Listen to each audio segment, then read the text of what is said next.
حضرت با یزید بستامی کا دور تھا رضی اللہ تعالیٰ عنہ، یہ حضور غوث اعظم سے بھی پہلے گزرے. آپ کا دور تھا تو ایک بندہ آپ کے پاس روتا ہوا آیا اور کہنے لگا حضرت مجھے توبہ کروائیے، میں بہت بڑا گناہگار ہوں. آپ نے فرمایا کہ پہلے گناہ کی نوعیت معلوم ہو جائے کہ بندے کا حق مارا ہے یا خدا کا حق، پھر اسی حساب سے توبہ بھی بتانی ہوتی ہے نا. اس نے کہا حضرت بہت بڑا گناہگار ہوں. فرمایا کیا کرتے رہے ہو؟ کہنے لگا میری زندگی گزری کہ میں مسلمان میتوں کے کفن اتار کر بازار میں بیچتا رہا ہوں. جہاں پتہ چلتا کہ کوئی مسلمان مر گیا ہے میں جنازے میں بھی شریک ہوتا اور دفن میں بھی شریک ہوتا. قبر پہ نشانی لگا کے آ جاتا. دنیا جب سو جاتی رات کو میں جاتا اور سر کی طرف سے نا اوپر سے مٹی ہٹاتا اور سل اور پتھر ہٹا کے قبر میں اترتا اور پورا کفن اتار کر بازار میں بیچ دیتا. تو حضرت اب توبہ کرنے آیا ہوں، آپ مجھے توبہ کروائیے. آپ نے فرمایا اب بھی وقت پہ آ گیا کیونکہ تیرے جرم اب بھی تھوڑے ہیں، اس کا کرم پھر بھی زیادہ ہے. اب بھی مبارک ہو وقت پہ آ گیا. اسے طریقہ بتایا توبہ کروائی اسے آپ نے.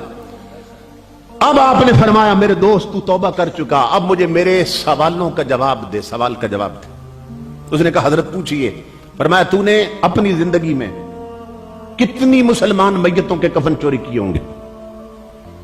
وہ کہنے لگا جی حضرت اب جھوٹ نہیں بولوں گا چونکہ توبہ کر دی، اللہ کی عزت کی قسم میری پوری زندگی اسی دھندے میں گزری ہے، میں نے 1000 مسلمان میتوں کے کفن چوری کیے.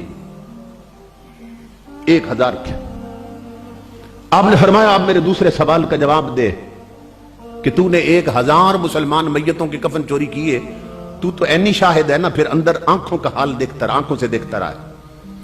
تو بتا کہ تو نے 1000 کے کفن چوری کیے، ان میں سے کتنوں کے منہ قبلے کی طرف تھے؟ کیونکہ آپ جانتے ہیں جب میت کو دفن کرتے ہیں تو اس کا چہرہ پھیر دیتے ہیں قبلے کی طرف. آپ نے فرمایا کہ تو اب بتا مجھے کہ ان میں سے کتنے لوگ تھے جن کے منہ قبلے کی طرف تھے. اب چور کی چیخ نکل گئی،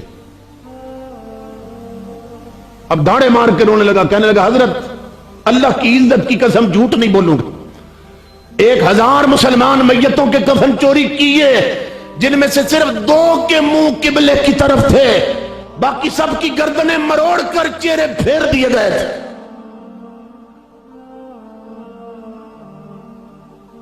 کیوں پھیرے گئے تھے؟ سوال یہ ہے اس لیے کہ جب بدبختوں کے منہ دنیا میں ادھر نہ تھے، یہ اڈوں اور ہوٹلوں پہ تاش کھیلتے رہتے، مسجد میں اذان ہوتی تھی آؤ نماز کی طرف، تو جب منہ دنیا میں ادھر نہ تھے تو اللہ فرماتا ہے قبر میں کیوں رہنے دے، گردنیں مروڑ کر ان کے چہرے پھیر دیے جائیں.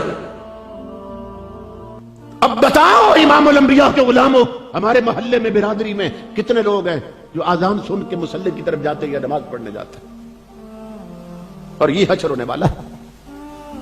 تو کب تک غفلت کی چادر میں لپٹے رہیں گے؟ اپنے آپ کو بچا لیں، اپنے آپ کو شریعت کے راستے پہ چلا دیں. میرے جیسے بندے روز تو نہیں منگوائے جاتے، نہ ہی انہیں کوئی سنتا ہے، چونکہ سر میری ہے کوئی نہیں. پھر لوگ بھی کہتے ہیں کہ پھر اسے نہ بلانا. اس لیے آج مجھے بلایا آپ نے، بڑی تسلی سے سنا، بڑے صبر سے سنا، میں اس پر بھی شکر گزار ہوں. امام الانبیاء کے غلاموں، اللہ رب العزت ہم سب کو عمل کی توفیق عطا فرمائے. اب جس کے جی میں آئے وہی پائے روشنی، اب جس کے جی میں آئے وہی پائے روشنی. ہم نے تو دل جلا کے سر عام رکھ دیا. وما علینا الا البلاغ.